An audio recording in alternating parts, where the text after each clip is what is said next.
ஐயா வியாச பகவானே, என்னுடைய பாதார வந்தத்தை நீங்கள் ஆதாரமாக பணிந்தபடியால் வேறும் புகழோடு வாழ்ந்திருப்பீர். தண்ணியா நானே ஐயா. இருந்தாலும் அதாவது இந்த நேரத்தில் உங்களுடைய முகார வந்தத்தை பார்த்தால் சோர்வுற்ற நிலையில் இருக்கிறேன்.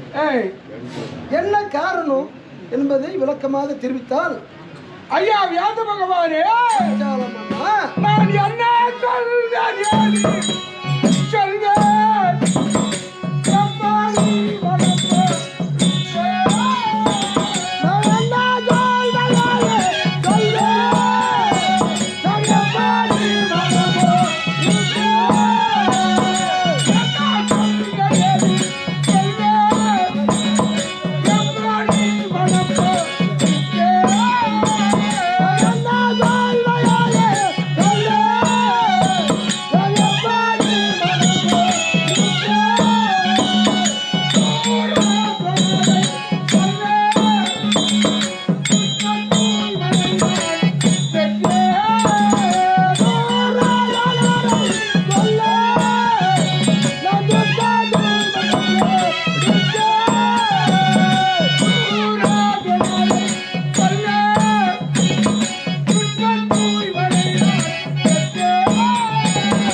அன்று ராஜராஜாக்கள் சூழ்ந்த சபையில் அர்ஜுனாபுரத்து அவையில் என்னை அவமானப்படுத்திய துரோணாச்சாரியை கொல்வதாகவும் என்னை கட்டியிழுத்து வந்தவனை மருகனாக அடைவதாகவும் சபதமேற்று வந்தேன். புத்திரகாமேட்டி யாகத்தை செய்து துஷ்ட தூய்மன் என்று சொல்லக்கூடிய மகனை பெற்றெடுத்திருக்கின்றேன். அன்னவனை கொண்டு ஒரு சபதத்தை நிறைவேற்றி விடுவேன். அந்த துரோணாச்சாரியை கொன்று விடுவேன். இரண்டாவது சபதம், என்னை கட்டியிழுத்து வந்தானே ஆனால் அழகனத்தில் அன்னவனை மருகனாக அடைவேன் என்று சபதமேற்று அதே புத்திரகாமேட்டி யாகத்தில் திரௌபதி என்ற பெண்ணை பெற்று அன்னவனோ திருமண பருவம் அடைந்திருக்கின்றான். பாண்டவர் அரக்க மாளிகையில் மாண்டு விட்டதாக உலக வதந்தி. சற்று முன்பதாக ஒரு வேதியரை அழைத்து கேட்டேன். அந்த வேதியர் ஆனவர் பஞ்ச பாண்டவர் உயிரோடு இருக்கின்றார் என்று ஆண்டவர் ஆர்வம் பார்த்து தெரிவித்தார். அப்படி தெரிவித்தாலும் என்னுடைய மன சஞ்சலம் தீரவில்லை, முழுவதுமாக அகலவில்லை. ஆகையால் பாண்டவர் உயிரோடு இருப்பதும் அன்னவர் மாண்டு மடிந்ததும் தெள்ள தெளிவாக தெரிய வேண்டும் என்று நான் மனச்சஞ்சலம் கொண்டுள்ளேன். ஐயா, அந்த பாண்டு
ஐவர்களும் மடிந்து விட்டார் என்று இந்த உலகம் வந்தது. ஆமாம். ஆனால் ஆண்டவனுடைய அனுகிரகம் இருக்கும் போது கொஞ்சம் பாண்டவர்களுக்கு அழிவு என்பதே கிடையாது. பாண்டவர் உயிரோடு இருக்கின்றார். பாண்டவர் உயிரோடு தான் இருக்கிறார்கள். இந்த உலகத்தில் எந்த மூலையில் இருந்தாலும் பஞ்ச பாண்டவர் உயிரோடு தான் இருக்கிறார்கள். ஐயா வியாச பகவானே, ஆச்சாரம் அண்ணா, அந்த பாண்டவர் உயிரோடு இருப்பது உண்மையானா என்னுடைய மகள் திருமணமானது நடைபெறுவதற்கு ஒரு வழிமார்க்கத்தை சொல்லுங்கள் பார்க்கலாம். ஆச்சாரம் அண்ணா, ஐயா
எல்லையில் அனுமந்தனானால் ஏகிய வில் ஒன்று இருக்கிறார்.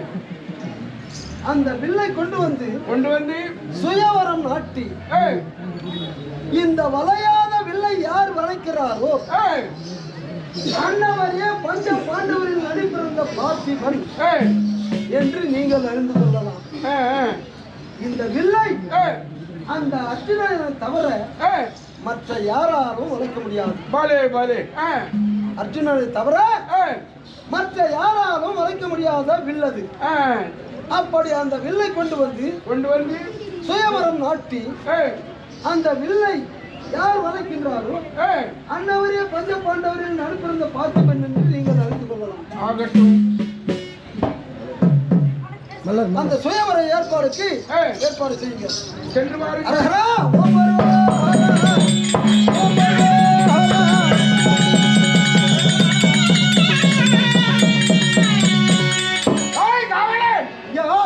எங்க உணர்த்தேன் உள்ள போயிடறான் போனா 2 பேர் பிடிக்கிறாங்க.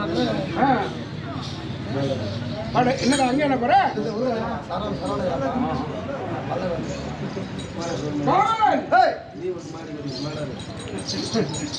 வடக்கே இமயகிரி சாரலில் கார்த்தவீரி அர்ஜுனனாலும் அனுமந்தனாலும் கைவிடப்பட்ட எகுவினாலான வில் ஒன்று உள்ளதாம். அந்த வில்லை கொண்டு சுயவரம் நாட்ட வேண்டும். சுயவரம் நாட்டி அந்த சுயவர சங்கதியை உலகில் உள்ள எல்லா நாட்டுக்கும் அனுப்ப வேண்டும். உலகில் உள்ள நாட்டு மக்கள் அனைவரும் அறிந்து அந்த வில்லை வளைக்க எல்லா நாட்டு இளவரசரும் வருவார்கள்.